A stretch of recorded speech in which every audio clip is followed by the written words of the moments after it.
Welcome, everybody. This is Laura Beck with the Eden Alternative. We are so glad that you have joined us today. We are really excited to kick off this new webinar series entitled Home is Where the MedCart Isn't. Today is part one.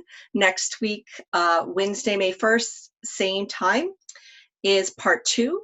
And I'm going to go ahead and take down our title slide and just share a few tips with you about how you can make the most of this webinar experience. So this is how the Zoom system works on the webinar platform. If you're familiar with the meeting platform, it's a little bit different.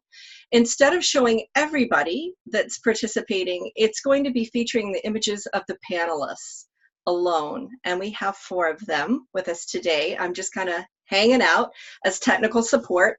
And so the first thing I want to point out to you is that you have a way of viewing this webinar that's entirely up to you. If you look in the upper right-hand corner of your Zoom window, you will see that it either says gallery view or it says speaker view. Now here's the tricky part. If it says gallery view, chances are you're already in speaker view and I'm big on your screen and everyone else looks small. That's cool. You can do that if you just want to focus your attention on the person who is speaking in any given moment.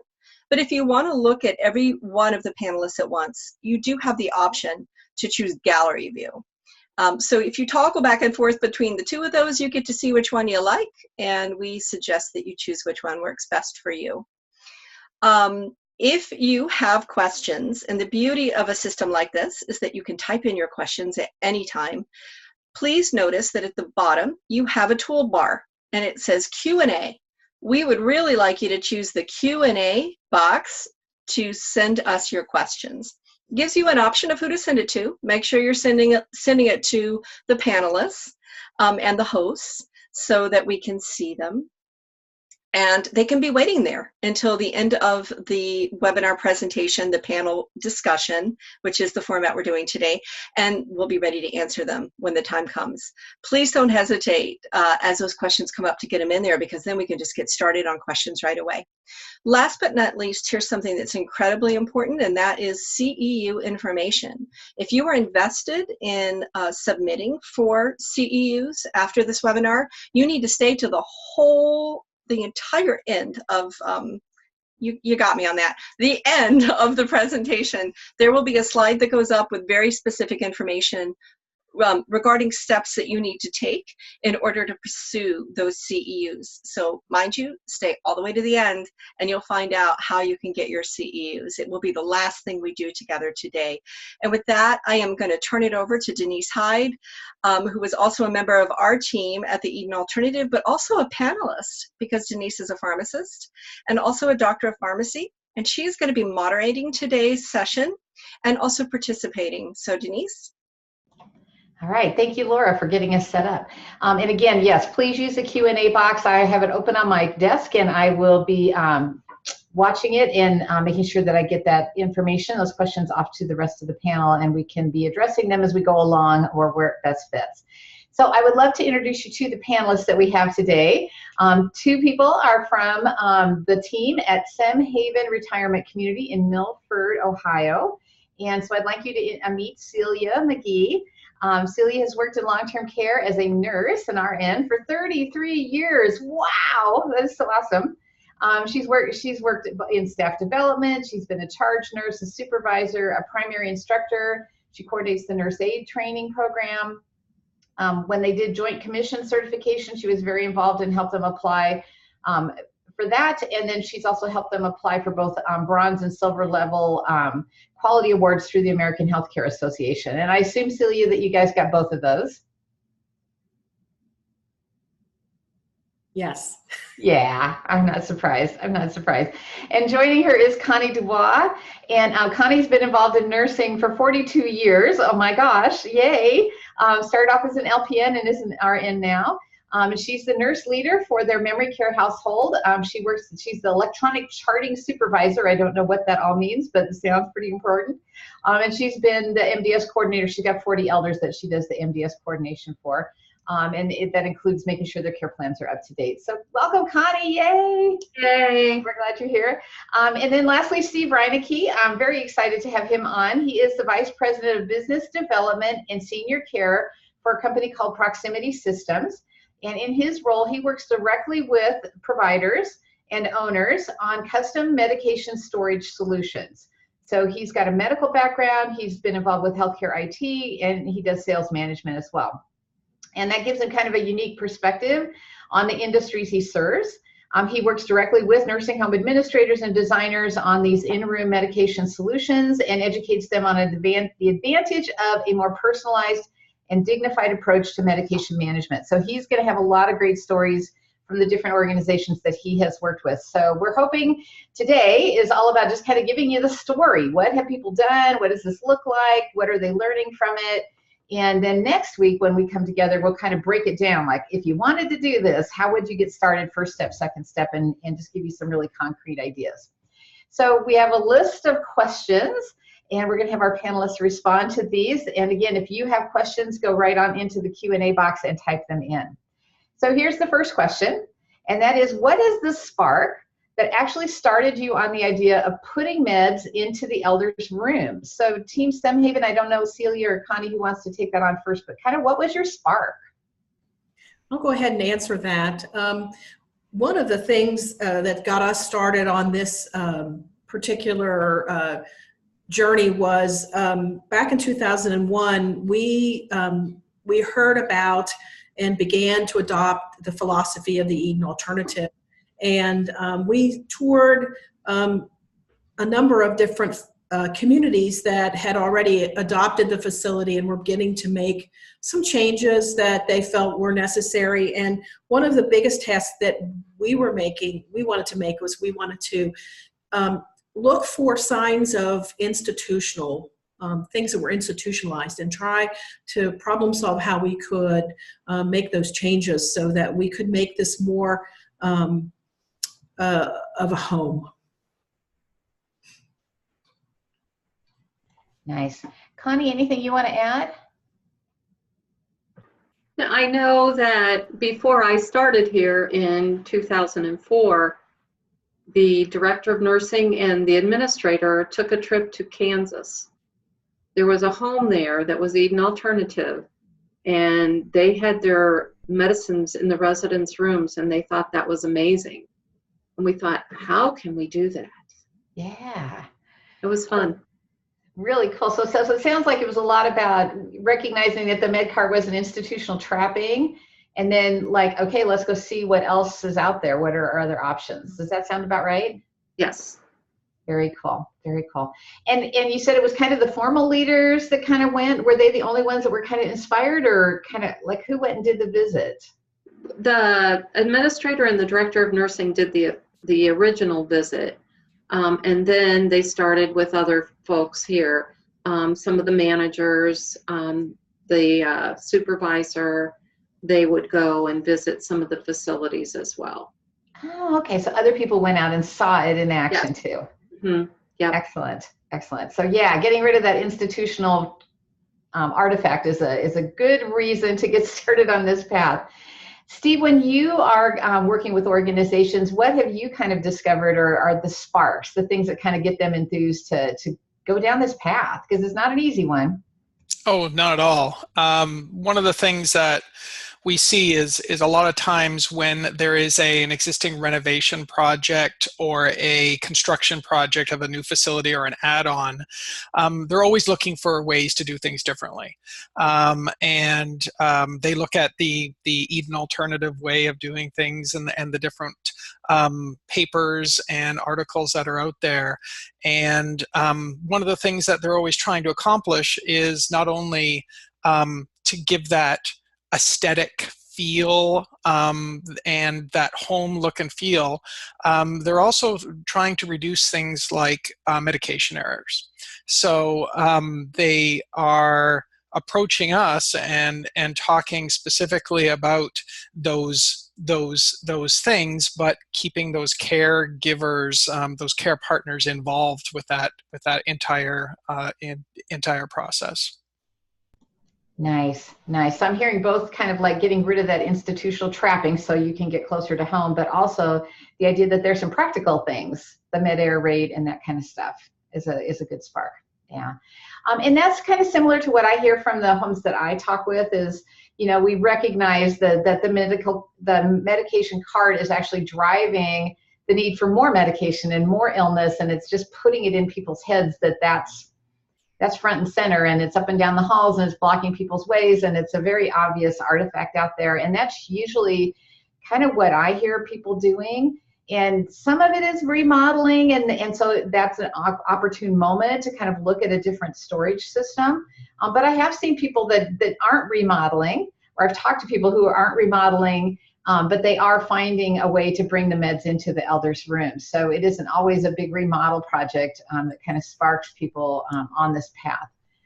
So yes, we've also seen where you have family requests, and what I've heard is the family that is visiting the elder is actually commenting that they don't want their experience with their family to be seemed like a care experience or a clinical experience. And both on the elder side and on the family side, they want to have this home-like experience. So having this med cart and come into their room during their visit is something that they're trying to avoid. Mm-hmm. Yeah. Have any of you ever heard the elders kind of say that they kind of would like to have the med? There's almost like a security thing. Like they're kind of requesting, I want my meds in my room, so that they have some oversight on it, or they feel like they have some oversight. I don't know if you've ever heard that.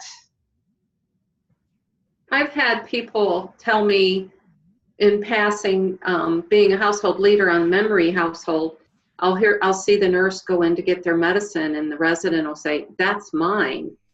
And it's kind of nice. It gives them a feel of, security and, ownership, that is their cabinet, it is their medicine. And it gives them a sense of security that you're not going to give me something that I shouldn't have. Yeah, only my stuff is right here. Yes. Awesome. One thing I wanted to add on top of Steve's was I've obviously worked in this facility a lot longer than the meds have been in the med cabinets. And so I think that one of the things he said really caught my thought process is that the med cart is an object that I see the difference now between not having it and having it. It was something that it's a different atmosphere. It's a different look. I know we've done some pretty extensive architectural changes to our community, but not seeing that cart, that big thing in the hallway, I think it changes attitudes of the residents as well as the staff in terms of what we're all about. Nice. Thank you all. All right, well, let's move on to the second question. And I see that there's a question in the question box, so thank you for that. Where are the locations of Eden Alternative members, registry members? And so if you go out to our website, there's a place where you can search for Eden registry members. And there's another click that you need to make in between, but you'll get to a page that has a map, and you can enter a zip code and a distance from that zip code, and it'll pop up where our Eden registry members are located in the United States and Canada. So those will pop up for you. So that's how you find us. All right, so that said, here's the second question. How did you get started? Oh my gosh. And once you got started and you've been through that startup experience, is there anything you might go back and do differently the next time? If you had to start over again, would you do anything differently? So Connie or Celia, you want to take that on first? Yeah, we had a little bit of a difficulty at first. We were in the process of remodeling, and it was actually the year that I started here in 2004. They were adding on, we started our facility with 50 beds, or 50 rooms, each with a curtain in between the beds for 100 elders to live in. Well, then they decided that they wanted to have people have their own rooms. The elders deserved more than just a curtain in between. So they decided they would add on and add more rooms. So one household by one, we started the construction. We put the medication cabinets, we had a cabinet maker. We gave him the dimensions of what we wanted. He made them and put them in, and we opened up Ripple Ridge, which is a community of 20 elders, and it wasn't quite right. We didn't have the lighting. You would go in the residence room into the entranceway, and it was dark. You couldn't see the medications. So we had to rethink it, and we added lights above the cabinets. The other thing was to get rid of the medication card. The nurses were having a hard time with that. They felt that, they wanted their input, and we did have some, but probably not enough. If we had to do it over again, I would have definitely given them more input. Nice. Thank you, Connie, for sharing that. Celia, anything you want to add? I agree with Connie. That was a big change. We were making lots of changes at the same time, and I think one of the things that we learned was that we had to think that we needed more involvement from those that were doing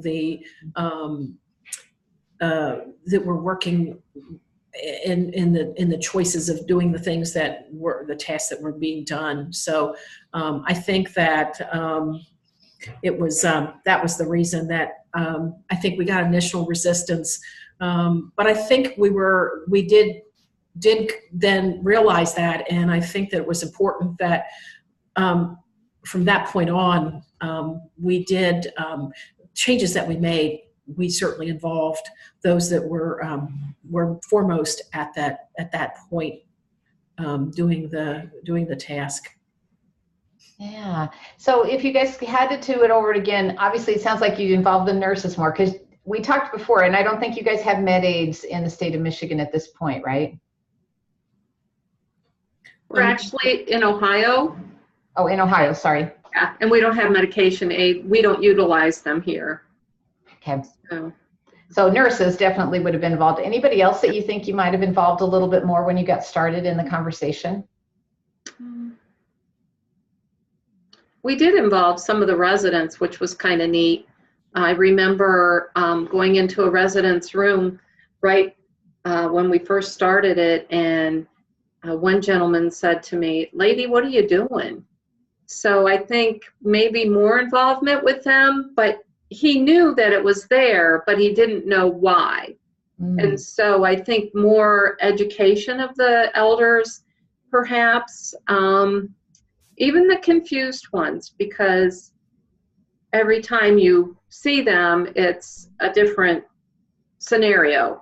So for a while there, we had, anytime we entered the little foyer of their entranceway of their room, we would tell them, "Oh, we're here to give you get your medicine for you, or your vitamins," or whatever, they wanted, they could relate to.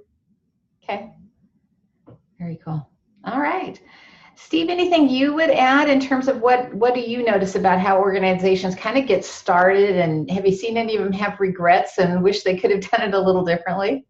Yeah, absolutely. Many of the communities that we've worked with are doing renovations or new construction, like I had said before.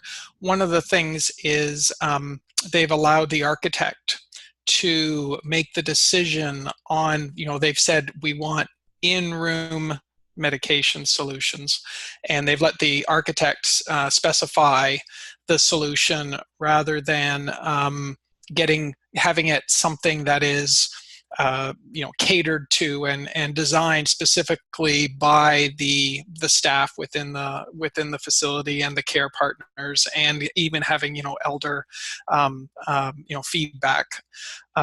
So we hear that time and time again, and we have to go in and do replacements of existing millwork designs and having something purposely built.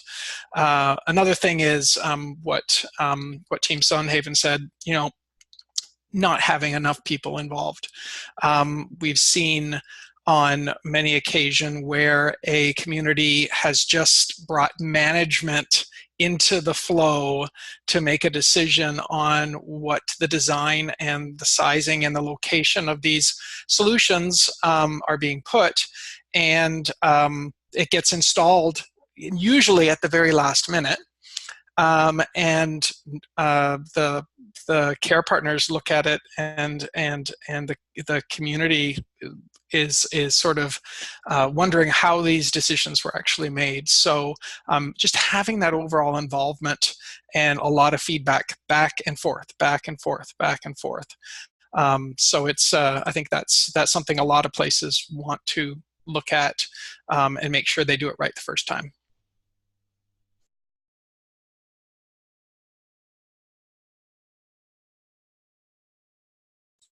You're muted, Denise.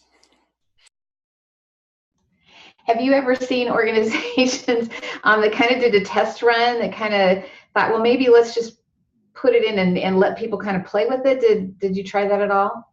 Yeah, we totally 100% encourage that. So we want them to, months before doing their actual implementation and moving from a cart-based solution to a cabinet-based solution, to get the product, get a sample product in there, install it, put it in either, and if it's new construction, they might already have a mock-up room, or put it into somewhere and get that feedback and have everyone sort of have the fair, so to speak. So we talk about having a medication fair or a cabinet fair where they really want and push everyone within the community to go and take a look at it, give their feedback, rate them, get multiple vendors in there, get multiple ideas to come up with the ideal solution. Okay. Team Sunhaven, Connie or Celia, did you guys do kind of like a test run or just try with a few elders when you started? We started with just Ripple Ridge, which is a home to 20. And that was because that was the first household that was completed for the renovation. We also have had, we had a community from West Virginia come and visit to see what it was like, because they wanted to do the individual medicine cabinets in the rooms.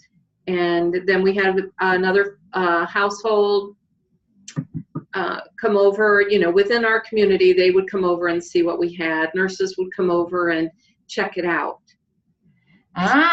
So where you went and visited others, now they come and visit you. Yes. There was a community in Columbus and one from Cleveland that came to see what we had.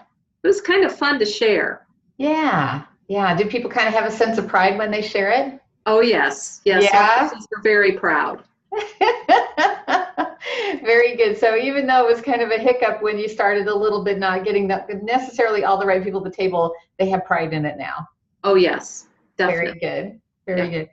One of the things, Denise, that I wanted to mention was I think our cabinets were custom built, and we have a variety of containers, and the medication is come to us from a variety of ways of being packaged. And so we had gotten a hold of a resident's medicine and actually put them in the cabinets before we started, to make sure that they would fit and that we would have enough room, even with the person with the greatest amount of medicine. Nice. Yeah, really play that worst case scenario, right? Making sure that it's going to fit everything. Very nice. The other thing I hear people talk about when they're getting started and they want to move the meds into the elders room, because obviously you've got this med card and people have various drawers, and then you've got all other kinds of things stored in there, is for them to sit down and really start going through and talking about two things. Number one, what could we get rid of? What are elders on that are, it's really not a necessary medication anymore. So this whole transition into the meds into the elders rooms can also, part of the startup is to talk about where could we get rid of unnecessary medications and actually just like reduce overall medication use. And the second thing I hear them talking about is like the number of med passes and when meds are given.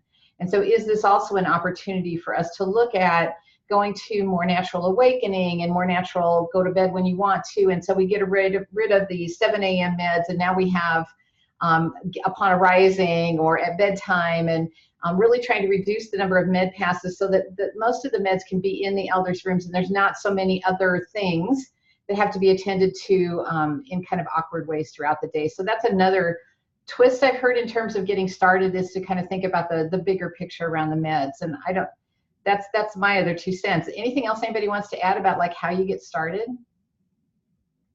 I know we'll talk about it more next week too. Okay, all right, third question. What complications, we've kind of talked about this a little bit, but what complications or hurdles or barriers did you encounter along the way? So again, Connie or Celia, do you want to kind of start us off? Yes, we found out that the nurses were very attached to their med carts. They had a lot of things in those med carts, from Band-Aids to treatment supplies to syringes to alcohol swabs to your AccuChecks, your blood pressure cuff, all of your things that you have to have. So that was quite difficult to talk them out of. But we did end up with a workstation on wheels, which is a small cart, just a little cart that we take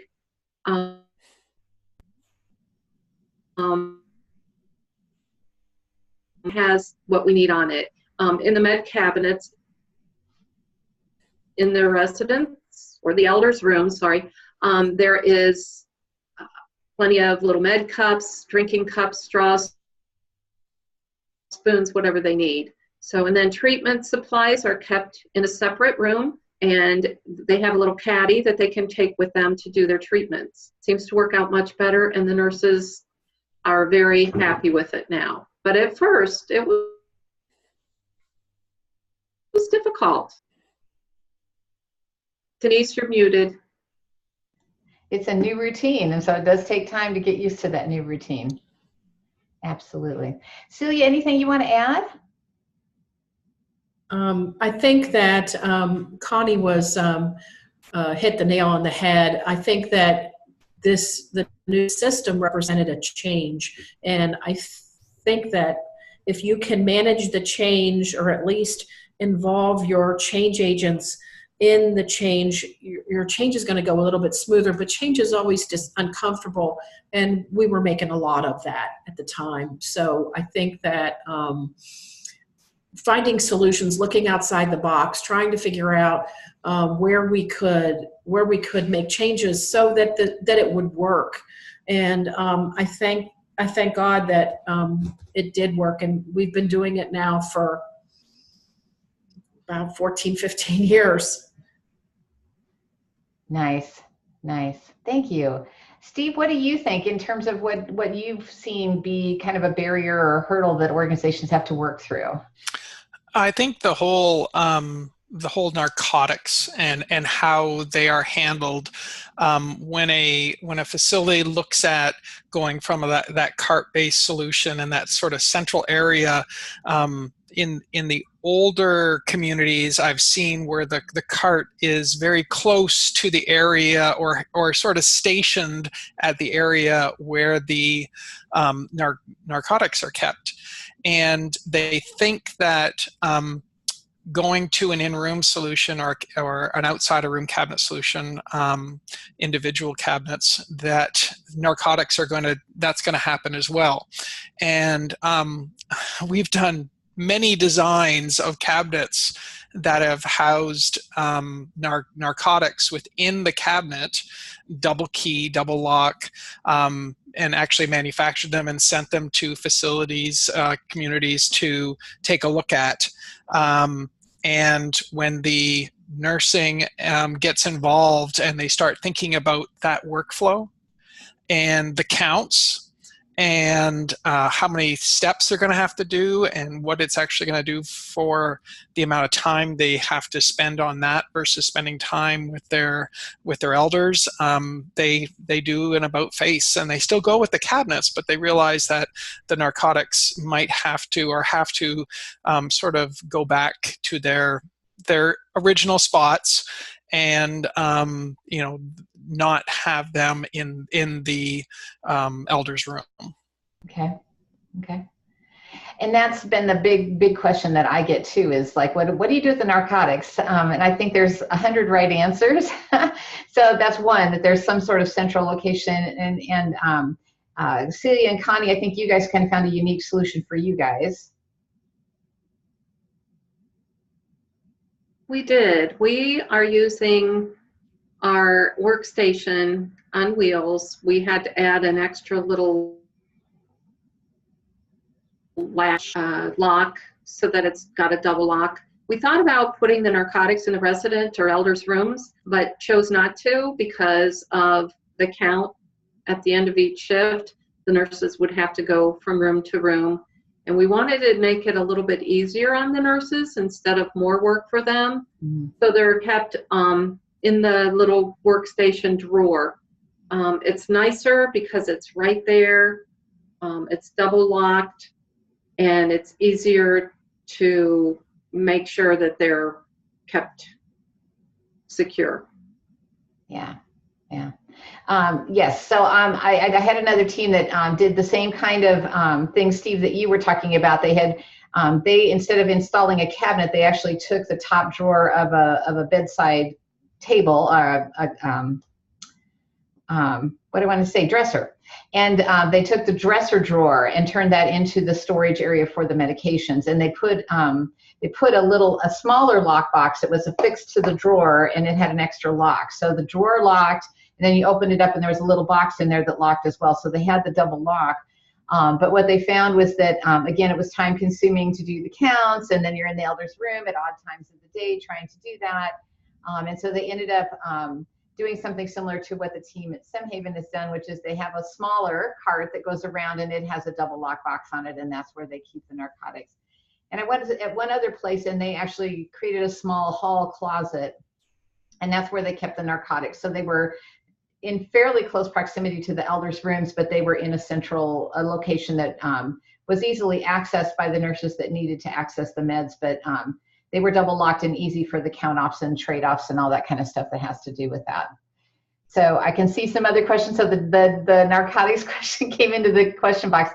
We're going to get into the other stuff in just a second. I'm trying to think if there was any other hurdles or barriers that I have heard. I think it's just mostly it's the routine. I'm just getting that new routine of going from room to room to room and not in sequence. It's not like we're going to go from this room to this room to this room. We're going to go with the flow of how the elders are doing their day. So finding that new rhythm and that new pattern to where you're going to work is important. I think that's been, and then what you had said earlier, Connie, about again, because the people that I talk to are trying to reduce overall medication use, trying to move the number of med passes down to like twice a day if they can get to that, then that frees up the person that's been attached to that med card for 8 hours a day, every day that they've been working for how many years, and now they have free time, and that's a little scary because they knew what they were supposed to be doing and where they needed to expend their energy, and now they have free time. So really helping that person figure out how much value they bring to the team having that free time, and then helping them find their way into the rhythm of the rest of the routine of the day is a great challenge. So I think that's a good thing for people to try to get over. All right, so we're getting some questions about like how do you work on the pill crusher and the applesauce and the mixing things and the water and the injectables and the glucometers and all that kind of stuff. So I wonder, Connie or Celia, do you want to kind of start us off? Tell us, if you were giving the medications, kind of what does that daily workflow look like? And how do you deal with kind of all those little outlier things that happen?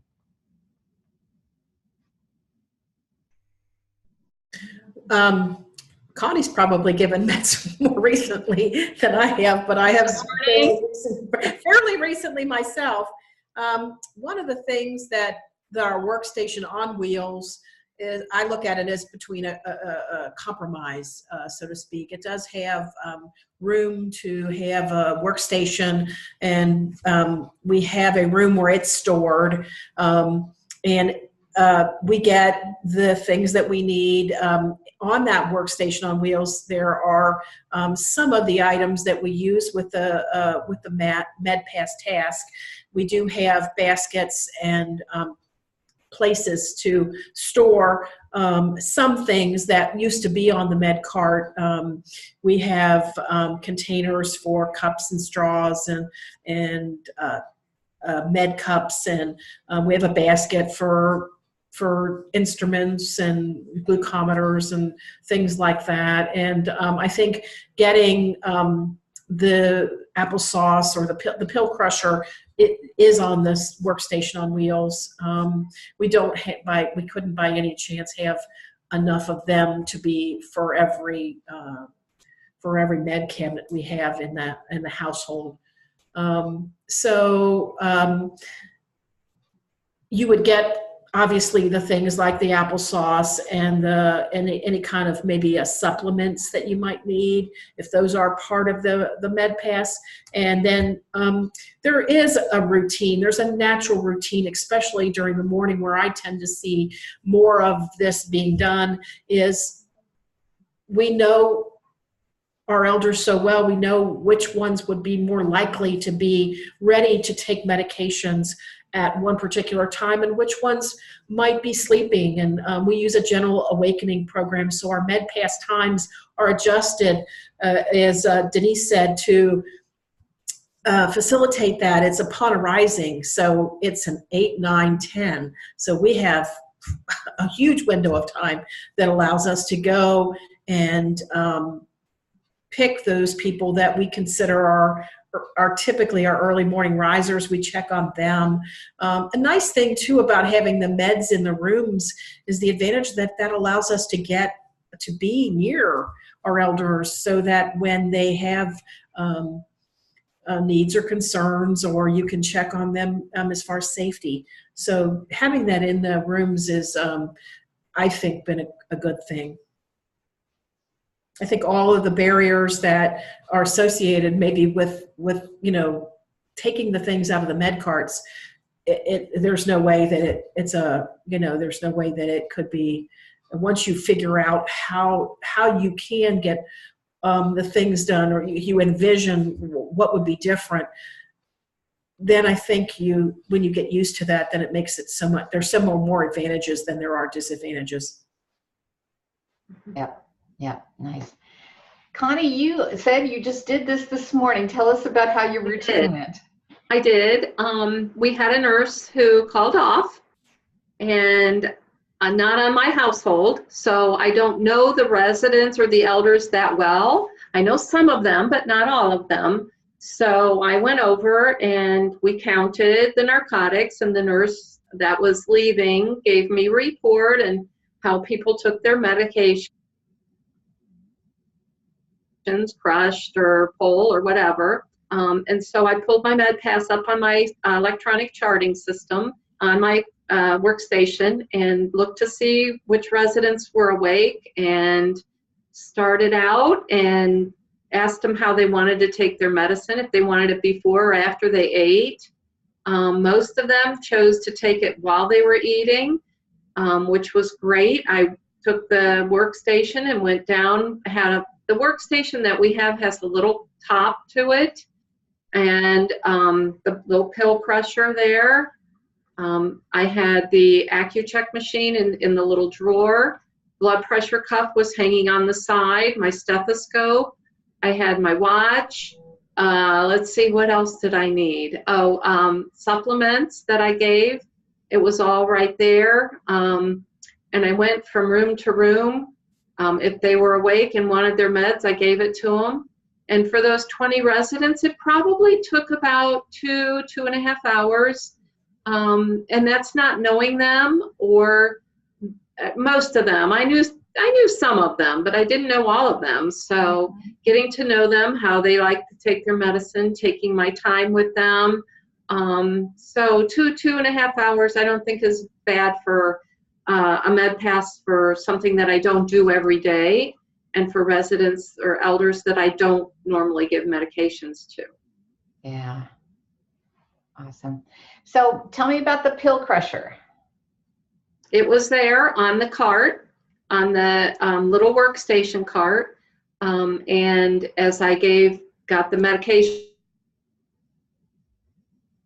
out of their cabinets, I would check with my MAR, and then I'd crush them. And some of them wanted them in applesauce. One lady wanted it in pudding. Another lady, she likes to take hers in orange, like orange sherbet.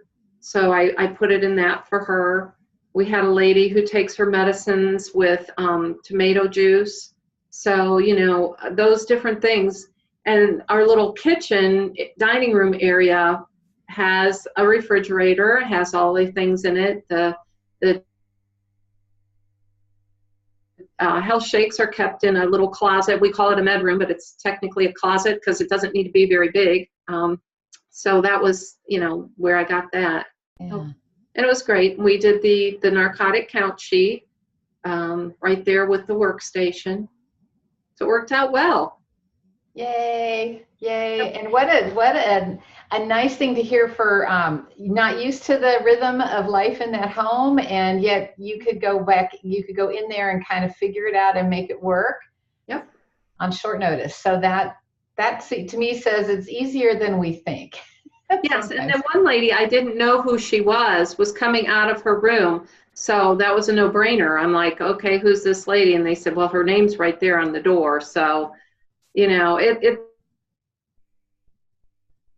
was nice because her medicines are in her room. Yeah. Very nice. Very nice. Now, do you find that since you put in if you compare, because Connie, or Celia, you said you were there before the med cabinets came in. Do you find that there's like less road rage, that people are going a little bit slower paced, that they relax a little bit and actually kind of build a relationship during this whole medication administration process compared to what they might have been doing when the med cart was there? Yes, I think that's for two reasons, though. I think that we have consistent staffing, and so it makes it easier to understand all the little nuances that you have to do and the personability. You know, they don't have to tell somebody 10 different people, you know, how they like things, because you're the same person they've seen every day. They know your name, or if they don't know your name, they know your face. And the families know you too, because they are seeing you on a regular basis. So that helps. But I think it's you know, like I said before, that med cart is a symbol. I think I've noticed that where it kind of, now that we have living rooms, we have dining on the household, it's just and we've worked really hard to make changes that would reflect our philosophy, the way we think, and that just gets reinforced. And I'm not going to say we don't have our challenges, but yeah, I think that it's just a different feel. People say to me when they come into the building, because I'm one of the first people that they meet in orientation because of my role in staff development. And in orientation, they'll say, you what? you this and you that, because we are so unique. That is one point that is awfully impressive. And we have been blessed to be, to have leaders that have longevity, mm-hmm. and can establish the culture that, you know, that we have today. Nice. You know, the other question I have for you two before I move on to Steve, so this is an assumption I have, and I don't know if it's correct, but it felt like to me when I worked in the elders home that, you know, the doctor would come in, he would write the prescription, we came down to the pharmacy, we filled it, we took it back out, checked to make sure, you know, we delivered it. But often the nurses were busy doing other things in the med aid, so there wasn't really a chance to counsel them on the medications.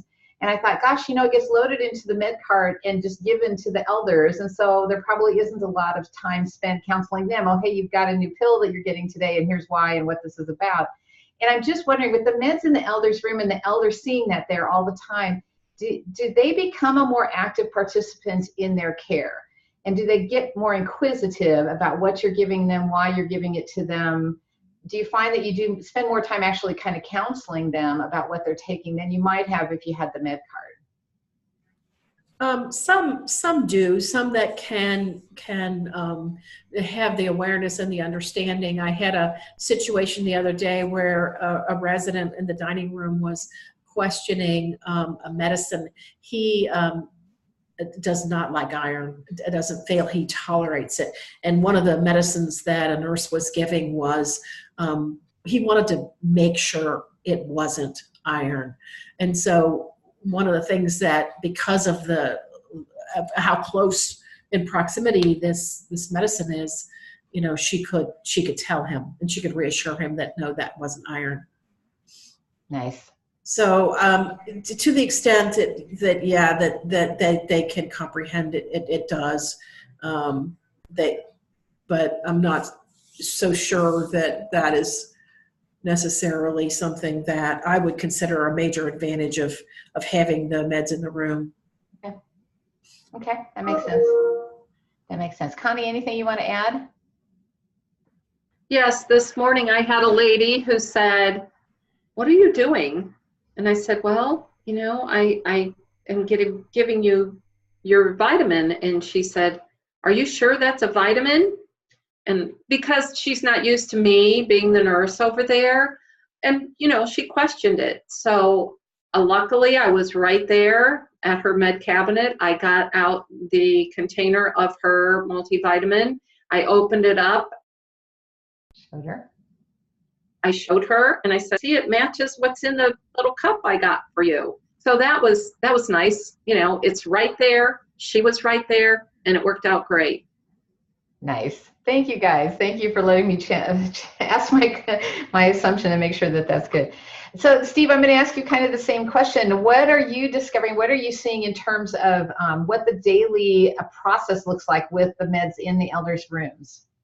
So one of the things that I think when everyone thinks of the idea of med cabinet, what is the first thing that comes to mind? It's a door that has some, you open it up and it has some shelves inside and there's stuff stored in it. And that is something that we have to sort of take out of our ideas of what these med cabinets are. They are med workstations. If you just have a cabinet, and if the daily process is going to be just that box on a wall that has those shelves in it, then you're probably going to fail. But if it's looked at as a workstation, that there is an actual work surface that flips down, that's solid enough to handle pill crushing, that you have individual adjustable solutions within there. There's space for liquids and solids to be separated, so they're not on the same shelf. So what we find is with that daily process, it turns into the med cart. I mean, it really does, because it has a lot of the same functionality that those caregivers have been very used to seeing and doing, and it's seen that way from both on the elder side and on the caregiver side. So yeah, I think when we start showing some pictures, so people can get an idea, it's not just a box on the wall. These are very different solutions. Yeah, very nice, very nice. One of the things that I know our community was headed in that direction We didn't get there, but we were heading in that direction. And so we were working on reducing overall medication use and getting to twice-a-day medication passes. But in our state, in Nebraska, you can have med aids. So we had CNAs that had special training to give medications. So they were both assisting the elder with their daily life, but they could also get cross-trained as med aids. And so our intention was eventually, just to kind of let you think about process, was to eventually get them all cross-trained as med aids, or as many of them as possible, you know, because it's not a good fit for everybody, but as many as possible. And if the meds were given upon arising and at bedtime, then the majority of the medications were given as we were assisting the elder getting up in the morning and as we were assisting the elder going to bed at night, which would be just the way you would do it at home. And so we really worked on that. The other routine thing that I've heard, and you guys talked about it, you talked about the applesauce, but that's the crushing medium that we put the meds in. But also, you know, sometimes meds have to be given with food. And so if we're trying to avoid the dining room as the place where they're taking their medications at the table, the other idea I've heard people talk about is making sure there's snack food available. We've got some saltine crackers or some graham crackers or something that they get, a piece of toast, or we have a little cart that has some continental breakfast items on it sitting close by. And they can get something to eat while they're taking their meds in their room. And just making sure that that's possible to try to get the meds out of the dining room situation, which is kind of where they hang out now. So that really helps. And then I want to ask Connie and Sia again. So if you have somebody that like has an 11 a.m. med, or they've got a 2 o'clock in the afternoon med, or a 4 o'clock in the afternoon med, is that a case where you just have to have it in your mind? You get reminders on your MAR? And how do you know about those outlier medications? They're listed on the electronic MAR. Okay. We do our meds morning, late morning, afternoon, early afternoon. You know, if there's specific times, it comes up on your electronic charting system. So you'd kind of have that nearby all the time, so you'd be alerted. Mm-hmm. Okay. Okay. And then how do you handle if the doctors come in and said, you know, they don't need to be on this anymore, and so you've got some medications that are discontinued? What does that process look like?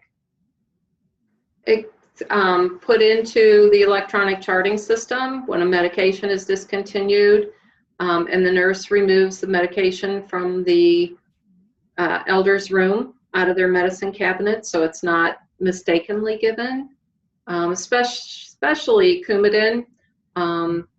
You know, when somebody has pro time done and their Coumadin dose changes or their Coumadin's on hold, then, you know, typically the supervisor will get the order. She'll call the nurse and say, you know, Dot's Coumadin's been changed from 3 milligrams to 2.5. So, you know, then we go and take the 3 milligram out of the cabinet and replace it with the 2.5. So, and it sounds like that's done pretty much the minute you know that there's been a shift or a change in the medication, just go do it. Yes. Okay. Okay. Or if there's a new medication, for instance, like the 2.5 milligram of Coumadin, we have an e-box where we can go and get the first dose before it comes from the pharmacy. Oh, okay. Okay. Cool. Steve, anything you've seen? Like if somebody's, go ahead. I'm sorry, go ahead. I was going to say, Steve, have you seen anybody kind of put some interesting systems in place to deal with medications when they're discontinued, or new medications are added, or anything like that? You know, it really comes down to, are they using a manual MAR or a EMAR, right? The electronic MAR. You know, a little bit more challenging with the EMAR on the manual MAR to get that done and to make sure. But places that I've been, they really schedule a time during the day where they look at from a process perspective, are there any changes? Does anyone know of any, you know, and they allocate that time every day to make sure that someone does those passes. And, you know, usually midday just to be 100% sure, but nothing really dramatic. Okay. So I'm getting a lot of questions about images. So I'm going to have the team at Semhaven talk about their images. So I'm going to bring them up here. So hopefully you can see their med cabinets. And Celia or Connie, you want to Yeah. say anything? I unmuted. This is Celia. This is our med cabinets. They are wooden. They were custom designed. They are flush with the wall. They're generally located in the entrance to the resident room. You can see the light above that we added after we put the med cabinets in, because the nurses couldn't see at certain times of the day to when they were gathering the medication that they needed to use to compare to the electronic MAR. Each cabinet is locked with a single key that fits there's typically just one key that fits each cabinet in the particular household that you're working. Although as we have gotten keys stuck in the locks, we've had to change. So they're probably on McCormick Landing household, which is I'm a team leader, the nurse leader of. We have 3 keys now that, there's 3 different keys that could potentially open a med cabinet. For instance, of those 20 residents, 18 are opened by the same key, and then there's 2 additional keys to open the other 2 cabinets, which is a little bit problematic, but that's the way it is right now. And when you open the cabinet, there are shelves of various levels. You can adjust the shelves for the need that you might have. You can see there that one of our pharmacies, the main pharmacy that we use, Home Care Pharmacy, is a pharmacy that typically supplies the medication in unit dose in boxes, but we also have medications that are stock drugs, over-the-counter medications that either some Haven supplies because of the resident's payment status, or the private, or are provided privately by the resident's family. So some of the containers are rather large because the family opts to buy the medication in bulk, big bulk. So, but we found that we've not had any issues with things not fitting into the cabinets. That's good. That's good. And then people are getting questions about your workstation on wheels. Yes, this is, I think, one of the newer carts. Is that right, Connie? She's shaking her head. The other workstation on wheels that we have are very similar in design, but there's a couple new features that I'm going to let Connie talk about because they are in her household. But basically, it has a work surface. It has a laptop computer. It has containers to hold certain necessary supplies. It has drawers, double lock drawers for narcotics.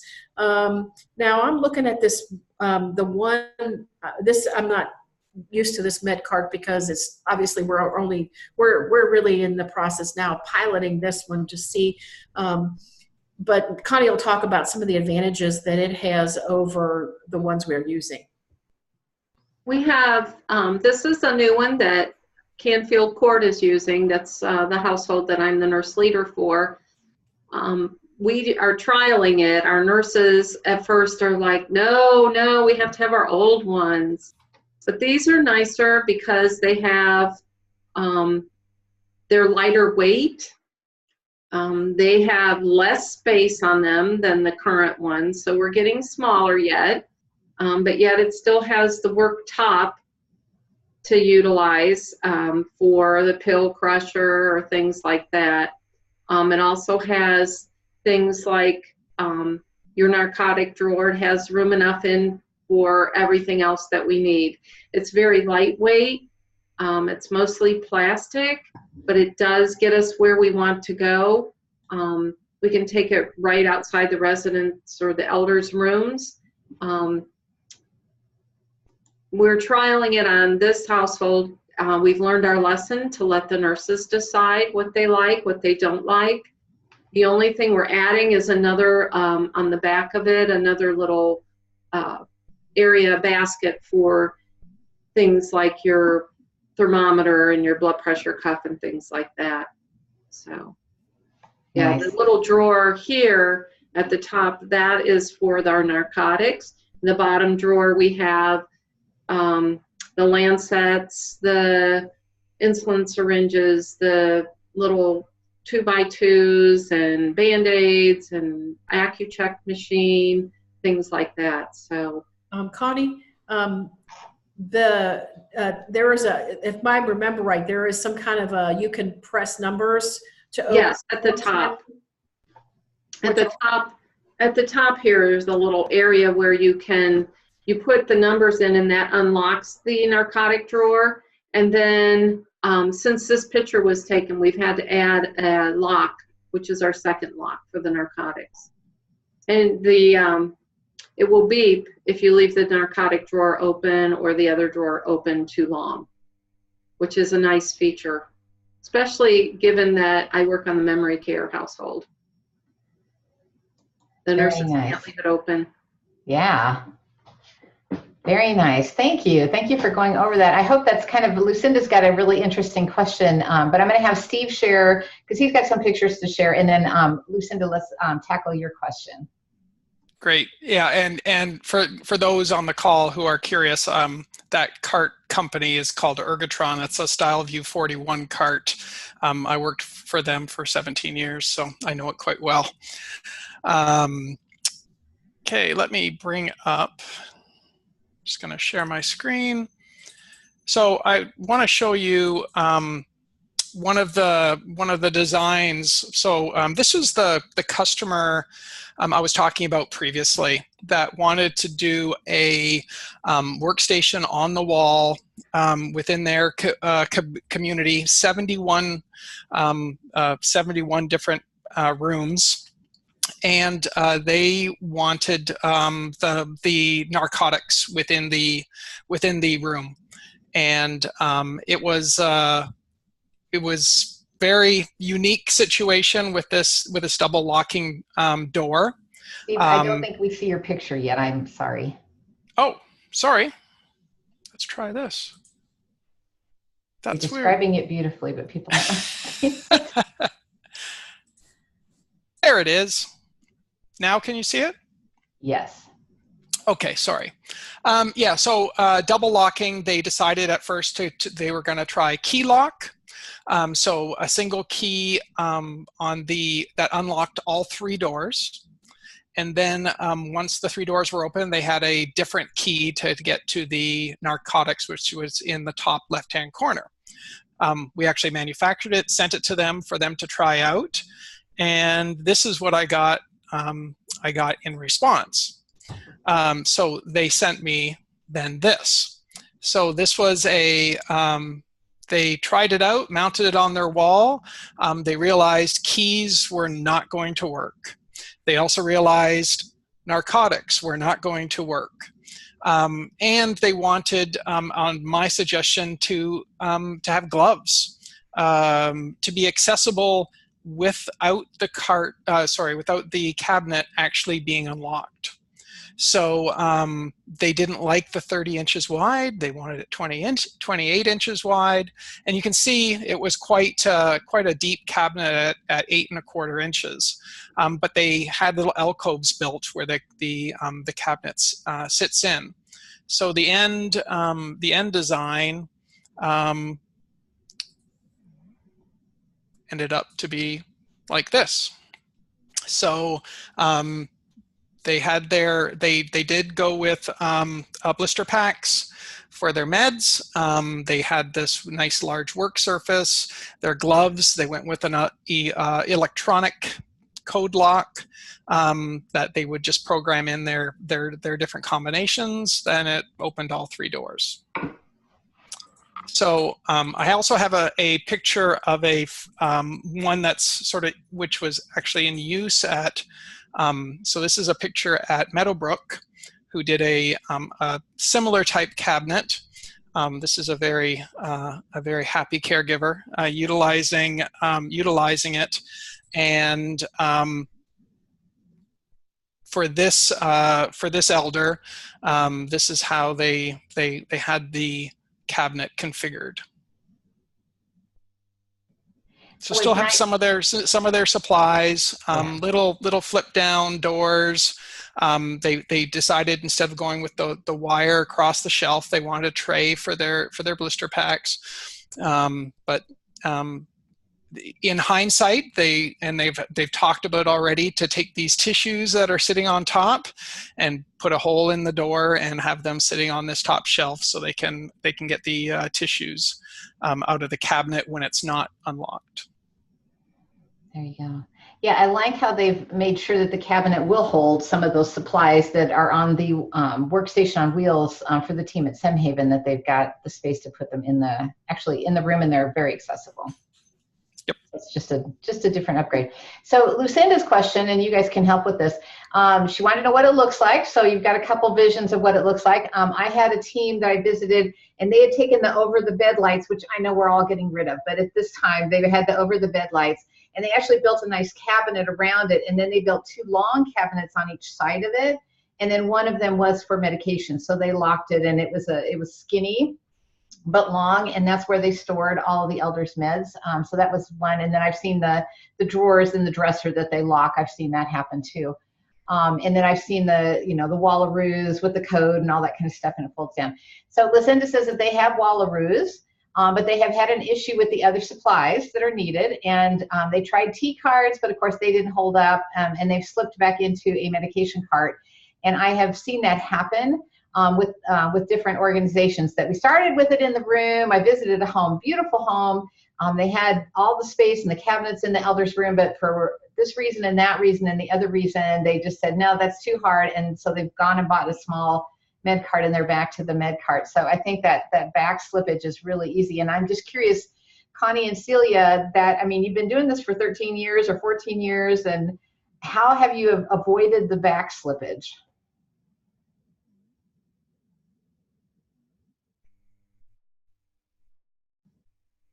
That's a good question. I don't know. Okay. I think we've just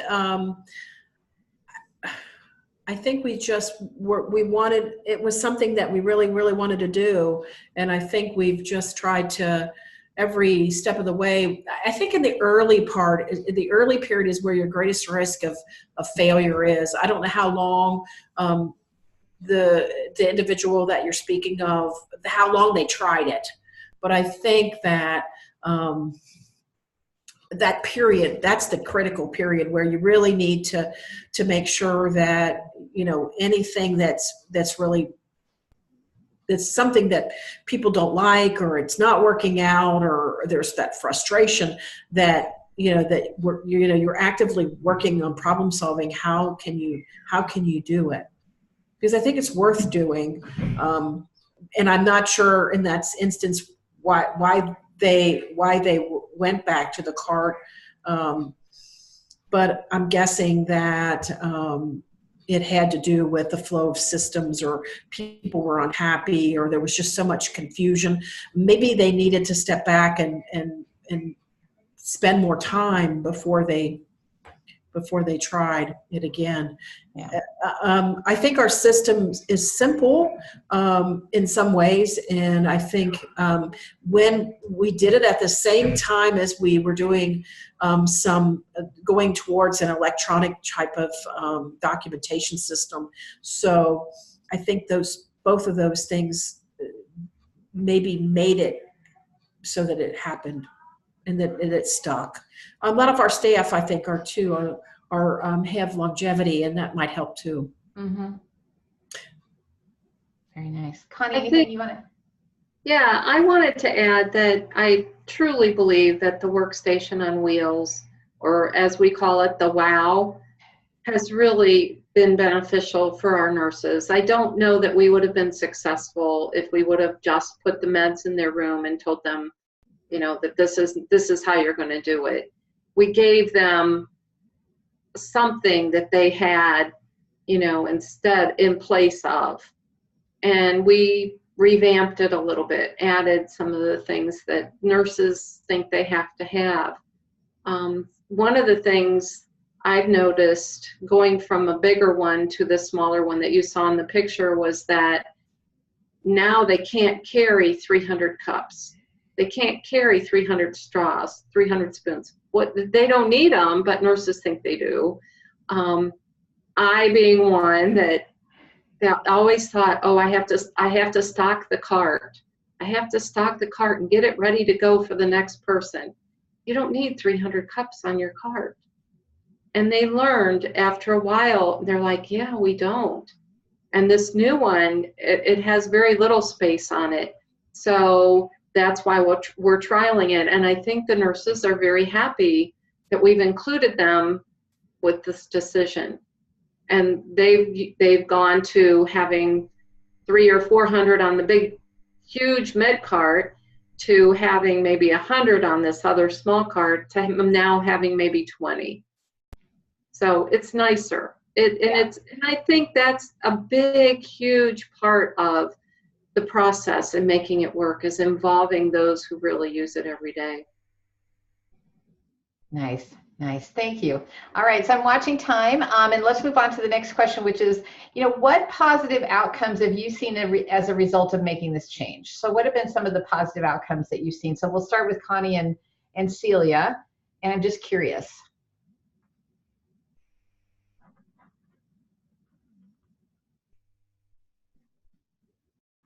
Any positive changes you've seen? Connie, I think you're muted. Unmute. Okay. There you go. Sorry about that. I noticed that once we started it, there were a lot fewer med errors. That was a big thing for us. At the time when we first started doing this in 2005, we had some newer nurses, and there were med errors, and things happen. And so once we started it, I saw a drastic decline in the amount of med errors. I think residents or elders are much happier having their medications in their room. I see more time being spent with the elders. Just for instance, this morning, me not knowing some of the residents or elders and spending time with them, going over their medications with them, being in their room with them in their space, they are happy to have me in there. Instead of, oh, here she comes again, what's she going to do? No, they were happy to see me. They were glad that I was there. And I think if it was on a medicine cart, if their meds were on a cart in the hallway, it's so institutional. And I think they really did appreciate the fact that they're in their rooms. Mm-hmm. And I think the nurses, even though they fought it for a while, after all these years, if you ask any of them now if they'd go back to it, they wouldn't. No way. Nice. Nice. Thank you, Connie. Celia, anything you want to add? I think the way that the design of our facilities in the household model has taken, we don't have nurses stations. We don't have, we have living rooms, we have dining rooms, we have, you're not finding people hiding, I use the word hiding behind a nurse's station. It's open environment. People are seen throughout the household. I just think that is another major advantage. I don't know that taking the meds into the room did that, but I think it helps. Mm-hmm. Very nice. I mentioned something earlier about it's a good way to be present or with the residents too, and so having them in each individual room, you're obviously more involved, more present, more visible, so to speak, than you may have been with the med cart, but it's just you're really entering their environment when you go to the room to get the meds. Nice. Steve, anything you would add in terms of the organizations you've worked with? Any positive outcomes that they've seen? The medication error reduction is one that comes up time and time again. A community that we worked with in Michigan actually quantified it, and they had in 1 year, an 11% reduction in their med errors. And another community, they got cited with their med cart around, and this was in South Carolina, I believe, where were specific requirements for medication prep from a lighting requirement. And by putting the meds in every single room, they could actually, they didn't get cited anymore, because the cart, when they were getting inspected per se, the cart was going into sort of darker areas within the community, whether that were not at the lighting requirement that supposedly medications are supposed to be dispensed at and prepped. So by having the cabinets in a central, in a fixed location, and actually measuring their light areas, their light values, they didn't have an issue around their lighting. So it was an interesting conversation post having these cabinets put in. Nice. All right. Anybody else? Any outcomes?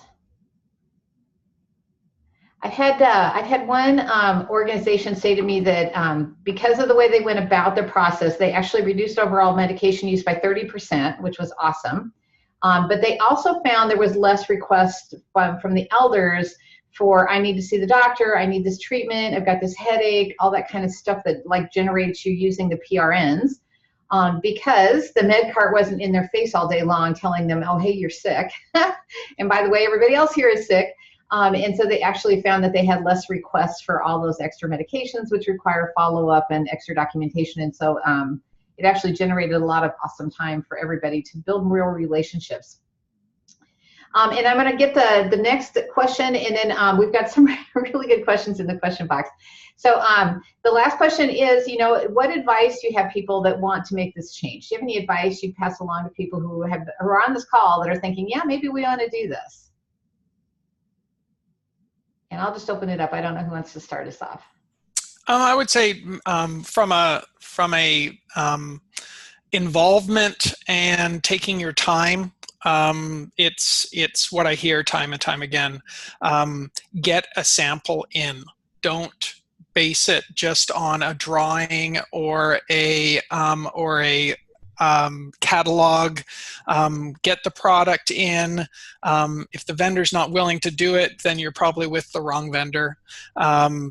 Get it there, trial it, make sure it's the right solution, make adjustments, make sure that it's adjustable for all of your different elders and all the different supplies. There is just we hear again time and time again of decisions being made by the wrong people, and making sure that everyone is involved, and don't forget about your supplies, because we have worked with different architectural firms and design firms, as well as communities, where they have been thinking of a single solution for their meds and then a single solution for different supplies. They might be dealing with an adult briefs dispenser, and it's all, then it gets spread out throughout the entire room of where everything is. If you can make something that doesn't stick out and it looks like a piece of furniture and it's integrated within that room that houses your meds, your supplies, your gloves, and let's say there are adult briefs, but it's all hidden. You don't have to worry about running around trying to find everything. Nice advice. Thank you, Steve. Celia or Connie, any advice you would give to people who are considering this change? Come and see us, or at least go to a community that has gone to medications in residence rooms, because believe me, it's well worth your trip. to see what the other side has. It's just, when I see a medication cart at a nursing home, I live near one, that has the big cart, and it's almost like a barrier between the nurse and the elders. It's like, don't come near me, I'm the nurse. Whereas ours is so, I don't know, it's unique, it's great. I think I never regretted it. And I don't think anyone else would. And once you do it and you get the bugs worked out, like I said, the workstation on wheels has been a lifesaver for us as well. Okay. Okay. Celia, anything on that? I would say that to start small, get the involvement of the nurses, get their feedback, let them know that they're kind of in the driver's seat, so to speak. Get them to look at the vision. I mean, I think show them what you saw, that when you went to another place to look at what people do, so that they share your vision and they don't see it as just another thing that somebody is really trying to cram down my throat, so to speak. There we go. There we go. So here's a couple questions. Thank you guys. Your wisdom is awesome. And so this is an interesting one to ask, and I don't know how it's going to work, but the question is, how is using a workstation on wheels different from using a medication cart, and for the vision in the institutional field that you're trying to get rid of? And I don't know if you have any comments on that. I think I see where that person is headed, and I understand the question. I think that it's a compromise. I think that you have to look at it in different terms than it's a medication cart, because I think it has purpose, and I don't think you, like Connie said, I don't think we could have done it if we didn't have that. But I think when you look at the visual images, I think that a workstation on wheels it's better accepted, I think, by the resident, because they look at it as something on wheels, something that moves. It's not large. It's taller than narrow, and they're used to seeing it in other delivery areas that they've been involved in. Okay. Okay, Connie, were you going to add something? Yeah, that's basically, I agree with Celia. I think that if you look at a medication cart that has all the residents' medications on it versus the workstation, yeah, they're a little similar, but the residents' medications are not on it. Just the narcotics, that's it. And I think that the elders understand that, and they know that their medications are in their rooms. So that's the difference. Yes, it's kind of a cart, but it's not the medication cart. It's a workstation cart. So. Okay. Yeah, and I think everybody kind of has to find the answer that works for them. Mm-hmm. Yep. It's everybody's unique journey. Steve, have you seen folks be able to do it without having any kind of like a workstation on wheels or anything, and what's kind of been the secret to their success? It comes down to how they're doing their MAR, with your 5 rights and what labeling they're doing. I have not. I've always, the places I've gone to have been doing a lot of electronic documentation, and they want to record it at the time of the medication being dispensed. So they have a small laptop cart that and I love what Sunhaven has done with the one that they're trialing, because it acts also as their narcotics delivery system, which is awesome. The one thing, looking at that question, you have to realize you are separating everyone's meds.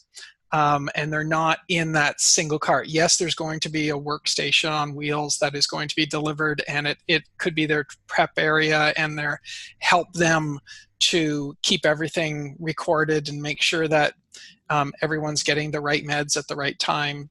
But you don't have 10 different, 20 different elders' meds all together, and it really reduces that that chance of a error taking place. Absolutely, absolutely. I have to say that the ideal would be that like there isn't a stationary med cart somewhere, there isn't a workstation on wheels, but I don't know that technology is caught up. I think that sometimes you can do the Mars on like a tablet, which would be easier to carry around than a laptop computer. And so if we can get to that technology, then I think that helps with the needing to carry around a laptop and figure out a place to put it and still be able to work with the meds and stuff. And I do agree the narcotics is another issue. So I think there's probably a bunch of right answers, and that's why you want to get a whole group of people together and say, we literally don't want anything rolling around the halls, and how are we going to get the supplies in the right place? How are we going to make sure the narcotics are located in the right place? How are we going to track and document what we're doing, and that kind of stuff? And I think you just need to get the team together and figure out what's the right answer for you. So, you know, Steve showed us some cards where you could store supplies and make that all happen, and it would work really well. So anyhow, I think there's lots of right answers, and we are going to pick it up next week talking about the how-tos, and we'll break that down a little bit further and see if we can't all kind of brainstorm over some of these things.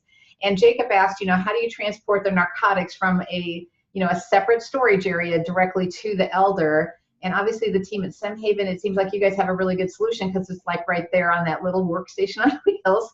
And so, you know, you're transporting it as you are moving from room to room. So that idea works for them. I have seen some people, like I said, have a centralized place where they're doing all the counts and everything there. And I don't know. I didn't watch them do it. So I would guess that they have souffle cups and they do all the documentation and put them in, and they take it to wherever the elder is, or they bring the elder to that area, and that's where they give it. That would be my guess. I don't know, Celia and Connie, if you've seen anything different in your looking around. Our assisted living has their medication, the elders' medications. Some of our assisted living areas, we have 3. One of them has medications in one central place, in cabinets in a living room, and the nurse gives them their medication as they're going to or coming back from the dining room. Okay, so there's a stationary dresser looking. Yeah, it's actually cabinets in their living room. Okay. Okay. Yeah, I think it's all about the big picture and where you're going and how you want to get there and what makes the most sense.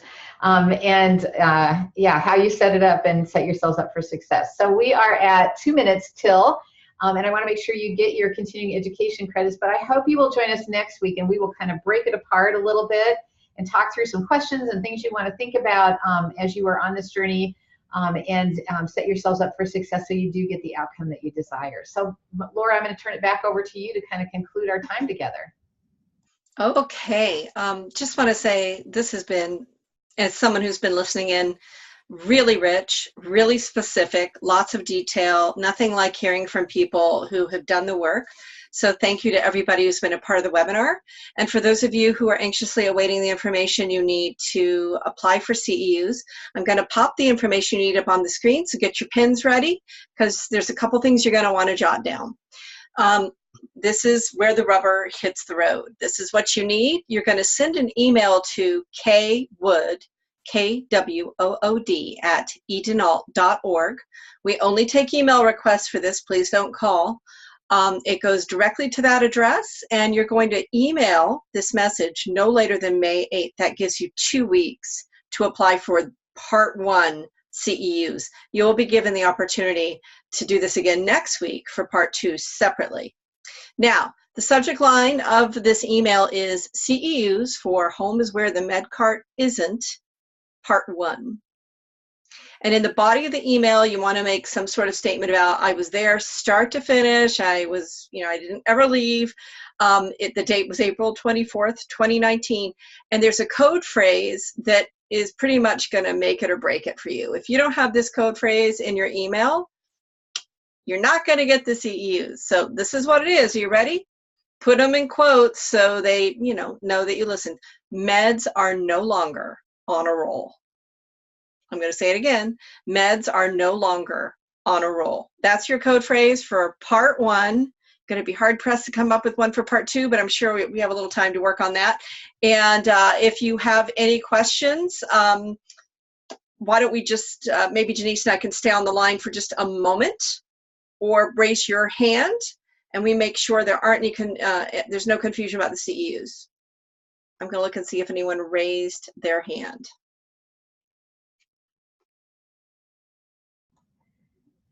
Okay, looks like it's clear. I guess we will call it a day. Thank you very much, everybody, and have a great week. Yes, thank you all, and thank you, Celia and Connie and Steve, and we will see you next week. Thank you.